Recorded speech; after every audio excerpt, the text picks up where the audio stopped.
Welcome to Freaked Out with your co-hosts, Liz and Landon. What's up, everybody? Today we decided to take your suggestions, and a lot of you guys had suggested Brian Shaffer. So that's what we're going to cover today. If you guys do, by the way, have any other recommendations of popular cases that we have yet to cover on this particular podcast, leave them in the comment section. And if you do like the other people's suggestions, well, maybe perhaps like the comment or second the comment, third nomination, whatever you need to do, but make it seen so that we can see it and cover those cases you guys really want to hear. Now, we've had Brian on the list for quite some time now, so we figured it was time. So many cases I want to dive into. It's really hard to just do one at a time. Absolutely. Now let's dive into this. Before we get into this case, I do want to give you guys all a shout out for being here every single week, listening to our episodes. We truly appreciate it. And don't forget to follow us on YouTube, which is Freaked Out Inc. and that's where it belongs. And we'll obviously continue our podcast, but we will be bringing some extra things about conspiracy theories, the eye, and all kinds of stuff over there, and we're going to cover it there. Oh, hell yeah. Let's go. Brian Randall Shaffer was born on the 25th of February of 1979. He was a medical student at the Ohio State University College of Medicine. He has been missing since the early hours of April 1st, 2006, after security cameras recorded him just outside a bar in Columbus, Ohio. This case is a head scratcher, to say the least.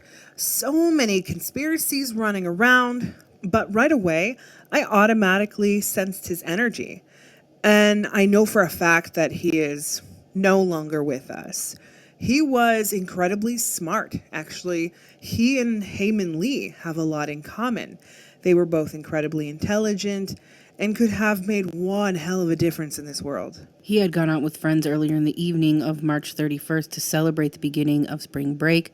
Later, he was separated from his friends. They assumed he had gone home. The security camera outside the entrance of the second floor bar recorded him briefly talking to two women just before 2 a.m.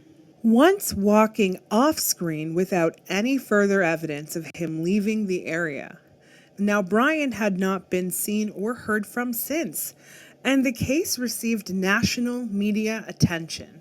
We have so many details about this case, but no clues as to what in the hell happened, so let's try to break it down and give you guys everything we do know. A lot of people have been especially puzzled by this particular case since there is no other public accessibility entrance or exit at the bar at the time. It was kind of like he just vanished into thin air. Or like someone messed with the camera. You know, that's very possible too. Now, that would not be the first case that we had someone tamper with evidence or delete certain pieces of footage, you know? Definitely not. Now, Columbus police have several theories about what happened. Some interest and suspicion has been directed at a friend of Brian's who's accompanied him that night, but he has refused to take any polygraph tests regarding the incident. Now, lie detector tests were given to pretty much every single person who saw Brian that night of his disappearance, including his father, Randy. Now, the two of them had actually shared a steak dinner right before Brian had met up with his friends. Now, both of his parents did pass that lie detector test. His friend Clint, though, refused to take the polygraph test. Automatically makes you suspicious right off the hop when you refuse that. Yeah, you know, a lot of people get weird about that stuff. Definitely. They feel like they maybe, they know something, but they don't want to say it, Exactly. But if you were innocent, you would want to help. I mean, especially if it's your friend missing, I think Clint is extremely suspicious, but we'll talk about Clint here soon. While foul play has been suspected, including the possible involvement of the smiley face killer, it has also been speculated that he might be alive and living somewhere else under a new identity. Although it would be interesting, that the smiley face killer did something to Brian, but it doesn't make any sense to me. I just don't see that he randomly decided whilst in the midst of obtaining his career and going to school, just leaving and going elsewhere with a new identity. I feel like he would have reached out to his parents at least. From the sounds of it, him and his dad were pretty damn close too, and he just lost his mom. Why would he do that to his dad, you know? Absolutely. Now let's talk a little bit about Brian. See if we can get a feel for his personality. Brian Shaffer grew up in Pickerington, Ohio, a suburb outside of Columbus. The elder of Randy and Renee Shaffer's two sons, he graduated from the local high school in 1997 and went to Ohio State University for his undergraduate work. 6 years later, he graduated with a degree in microbiology. That's what I mean. Like, he just spent 6 years doing an undergrad degree, and it wasn't even like his first choice. Like, he just is doing this to pay the bills. But like, I'm sorry, you don't put that much energy into it just to run away. You absolutely do not. All that money, time, energy, everything. Like, no, you're not just to run away. No. Now, he also wanted to just do this career until he could get his music career going. Again, new identity. Let's just say he just so happens to be an amazing musician, you know?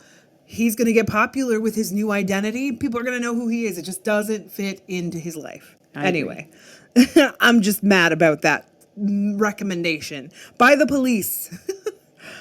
Now, I do get a sense of the music side of things. From what I gather, that goal, you know, that path, of course, he wanted to go.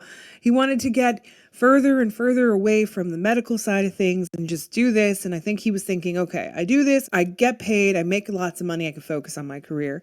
But he's also showing me that, like, as he got to the last bit of schooling, he thought, how the hell am I going to get this music thing going? He was kind of like contemplating it at that point. Following that, Brian began studies at the OSU College of Medicine in 2004, and during his second year there, in March of 2006, his mother died of cancer. Now, Brian's friends say that although he appeared to be handling it well, her death was hard for him.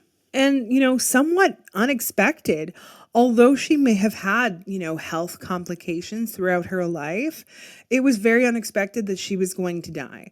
Obviously, he was shaken up. It was his mom. And they hung out together. And they hang out together now. Like, they were a pretty tight family. During his time at medical school, Brian had become romantically involved with another medical student, Alexis Wagner.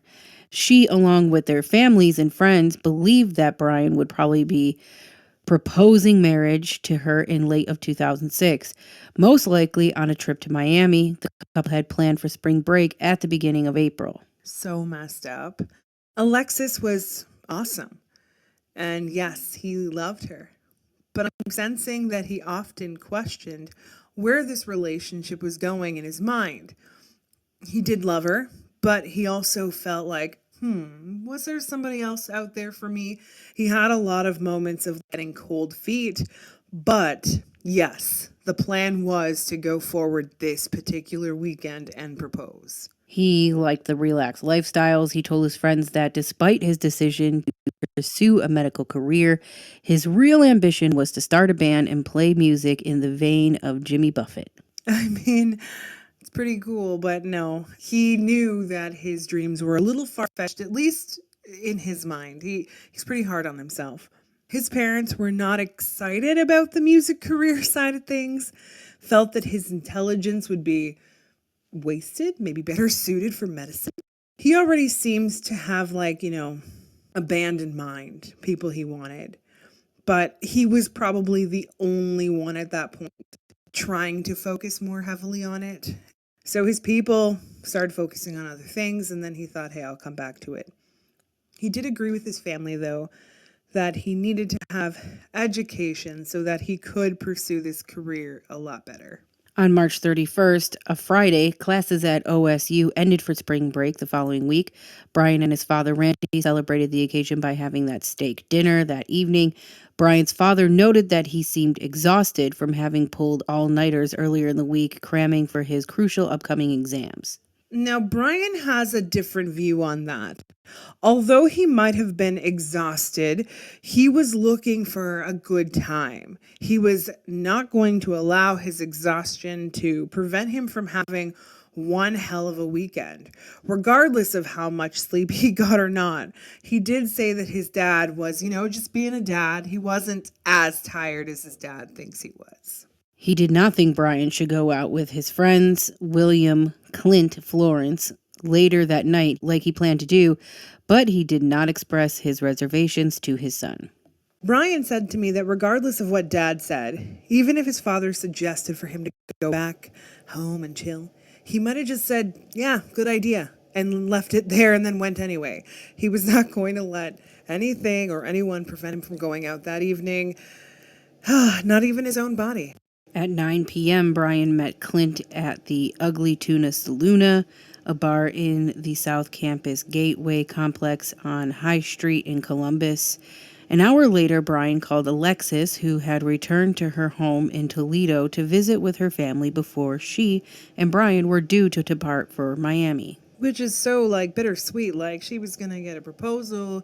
Now, obviously, Brian was extremely excited about going to Miami. He needed a break. And he was looking forward to spending some one-on-one time with Alexis on the beach, having some drinks. Brian and Clint went bar hopping, visiting several other drink establishments and working their way down to the Arena District. At each stop, the two had one shot each of hard liquor, according to Florence. Now, from what Brian expresses to me, this was not something that was out of the norm for them. They often did this. They, had some time, celebrating, any time off from school, just a long week. They both enjoyed the downtown and just enjoyed being around people overall, and bar hopping was the shit. After midnight, Brian and Clint met Meredith Reed, a friend of Clint's, in the short north. Meredith gave them a ride back to the Ugly Tuna Saloona, where they had started the night, and joined them there for a last round. Now, from what Brian shows me, he was pretty drunk at this point, trying to keep his eyes open. He shows me he had a bit of a migraine, but he was pushing through it anyway. And from what I can see, that is when he decided to walk away from whoever he was with. So I believe he was seen with a few females, and I think that's what he decided to do by walking away from them.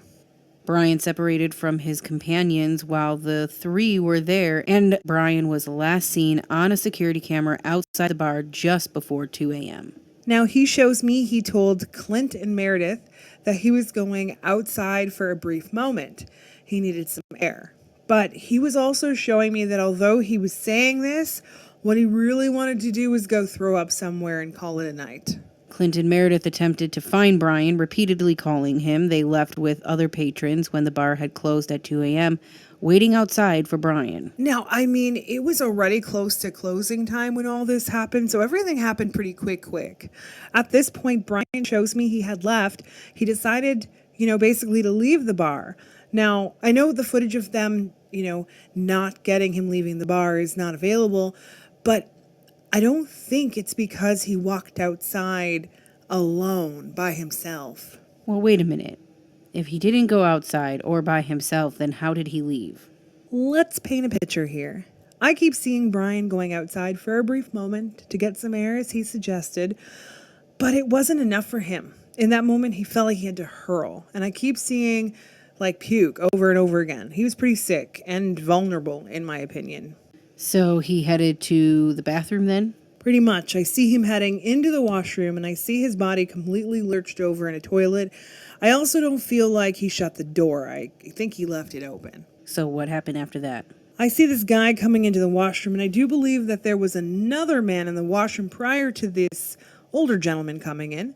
I see the young guy was also really drunk. But I also think he was taking a crap, and he decided to leave, and from the sounds of it, Brian could smell his feces, and it was making him sick. Oh, that's disgusting when you're already feeling sick. All right. Now, can you describe the man that came through the door? I keep seeing he had been reeking of cigarette smoke. Brian was really sensitive in that moment to smell, obviously. He was definitely wearing all black. He was not clean shaven. He had a chin dimple. And I feel like he was maybe around 45, very rough go at life, definitely an alcoholic, aggressive, angry, greasy looking, but also pretty drunk himself. Perhaps maybe this particular day he was not as drunk as he would normally be. Did Brian know this guy? I'm thinking he like seen him before. I feel like it comes to Clint. There's some sort of connection there. Clint was the one who would like make friendships and introduce them all to Brian and everybody, and I feel like this guy was no different. He definitely knew Clint, but I think that Clint saw him this particular evening, but we'll talk about that as well. So what happened in the bathroom? From what Brian shows me, it appears he did get the opportunity to puke, which helped him out a bit. He was feeling dehydrated and wanted some water, and I believe this guy did have a bottle of water in his hands, conveniently, almost as if he like was trying to follow Brian in there, you know what I mean? And I think, he gave him a drink of it. That's just a little too strange for me. Who's carrying around a bottle of water? Right. And not Helping like him this out. guy. Yeah. Exactly. Definitely seems like it might be drugged, though, too. You got to be careful. Well, that was kind of my point. That's where things get interesting. This particular male would often slip rape drugs into females' drinks, but obviously he wasn't finding any willing participants. He was striking out, and I think he was a little bit pissed off until he saw Brian really messed up. So Brian drank the water that had this particular date rape drug in it. From what I gather, yes. This man in that moment was thinking, well, it's not a woman, but I could at least get some sex tonight. Sick. But I guess it makes sense as to why Brian was now no longer seen, because if he had the date rape drug in his system, he could very well easily have been taken out and disappeared rather quickly with someone, dragging him out of there. Oh, yeah. Well, from what I gather, Brian had puked on some of his clothes, and I believe this dude may have given him like a different t-shirt. I even think the guy might have taken a shirt off. He might have been doubled up on t-shirts, conveniently. And from what I gather, he was wearing something larger. And then I think the guy even gave him his hat because he knew the cameras were there. And this man was helping Brian out of the bar, and of course his friend was nowhere to be seen. He was telling him like, yeah, I'll go get Clint for you. I'll go get him. Obviously he didn't. So where did Brian end up going? From what I gather, this guy offered Brian a ride back to his place, but obviously, they didn't go back. He took Brian back to his home, and he basically raped Brian pretty much all night. Yikes. Now, we will get back to Brian here in a moment. Let's talk about what's going on while all of this was happening. When he was not among the departing crowd, they assumed he had returned to his apartment without letting anyone know. I mean, yeah, Meredith and Brian's father both tried calling him later that weekend, but he did not answer. But also noticed that Clint didn't try contacting him. It's definitely kind of weird, So why wouldn't Clint give him a call if his friend just randomly disappeared right as he was out with him? Well, from what Brian shows me, they were friends, yes, but they were like bar friends, and they would often disappear on each other. They didn't spend a lot of time communicating, but I agree. This particular situation, when your friend is just kind of out of nowhere, you don't call and make sure they're okay. Some guys just don't use their brains. Definitely not. On Monday morning, he missed the flight to Miami. He and Alexis had scheduled long before. He was then reported missing to the Columbus police. Police began their search for Brian at the Ugly Tuna Saloona, the bar where he was last seen. I mean, so that was on Friday night, Saturday goes by, Sunday goes by. Where do you think he's going to be? Everyone worked, they cleaned, come on now. Anyway, all the evidence is gone, just gone. Since the area of South Campus Gateway was somewhat, blighted with hate crimes, the Gateway building, which housed the bar and other businesses, had installed security cameras, so they decided that's what they were going to review, which did show, Brian and Clint and Meredith going up the escalator to the bar at around 1:15. Now, Shaffer was seen outside the bar around 1:55, which is, when he had talked to those two women. That was when he was getting his air and then moving off camera. The camera did not record him leaving, though, when they closed, which was the last known time Brian was seen. Which again leads us back to nowhere. Now, it's possible the investigators realized that Brian could have changed his clothes in the bar or put on a hat and kept his head down, hiding his face from the camera, which obviously makes the most sense. Absolutely. He definitely did that. And I feel like this is a key component that investigators missed entirely. But I feel like they were looking for a specific look and missed everything else. And I feel like this footage is no longer available. So we can't go back and be like, let's give it a go again, you know? Exactly. You can't go back now. Like this, they've definitely deleted this footage or recorded over it or whatever at this point. Now, there are claims that he might have also left the building by another route. A service door, not generally used by the public, was a short distance from where Brian was last seen. I'm being shown that he went out the normal door. But yeah, that would have been a smart idea for the guy to take him out that way. That's what I was saying. Maybe drugged him, Brian passed out. He just like kind of hovered him out the service door or something out the back door, which doesn't typically have cameras. No, but I don't think dude was smart that way. But there was no useful information uncovered. Now, at Brian's apartment on King Avenue, 6 blocks from the bar, his car was still parked outside, and inside, nothing appeared amiss. I mean, they didn't go his house. So from what Brian shows me, the guy at the bar didn't even want to even know his address. He was just going to, take him. He's like, oh, how do you know? And he's like, oh, your friend told me, blah, blah. But in reality, it wasn't accurate. But I'm sure that he, dude did rummage through the car at some point, maybe after he had murdered Brian. Those who had seen Brian that evening, including his father, were asked to take a lie detector test. He and Reed passed theirs, as did the others, while Florence, aka Clint, refused. The 2 women that Brian was last seen talking to later identified. They, in 2009, said that they were never asked to take a lie detector test themselves. I mean, how convenient is that, though? Why, these police officers just didn't put enough energy into this. That's my opinion. Totally let the ball drop. And from what I gather from Brian, these women didn't do anything, but it would have been a helpful thing if they had at least done something at the time and way past 2009. We're talking about the same time that this took place. You know what I mean? Absolutely. Now, there was a strange situation that did take place. Alexis, his at the time girlfriend, continued to keep calling his phone every single evening before going to bed for a long time after Brian's disappearance. Usually it would go right to voicemail, but one night in September, it rang, and it rang 3 times. She kept hearing it purely because it was one of the best sounds that she had ever heard, even if no one had picked up. Now, she had talked about this on her MySpace page, but Brian's wireless provider claimed that it may have been a computer glitch. Way to make her feel like shit. Anyways, they did, however, have a ping from a phone that was detected at a cell tower in Hillard, 14 miles northwest of Columbus. Now, I want to talk about this real quick. I do believe that the man that sexually assaulted Brian had his phone. And I believe that he had taken it out this particular evening, concert-bound something. He had initially planned to date rape another woman or a man, and specifically, I think, a woman. I do believe that he accidentally turned Brian's phone on, but he didn't turn his own on, and then he realized, and then the phone rang. It was a whole kerfuffle here. But anyways, I believe that he was carrying around Brian's phone up until this day, and then he stopped carrying it around with him. Now, tragically, Randy, who was Brian's father, had recently suffered the loss of his wife and now his own son. And a psychic he consulted with told him that Shaffer's body was in the water near a bridge, and everyone went to try to look, but unfortunately nothing was found. That's when they heavily started focusing on the smiley face murderer.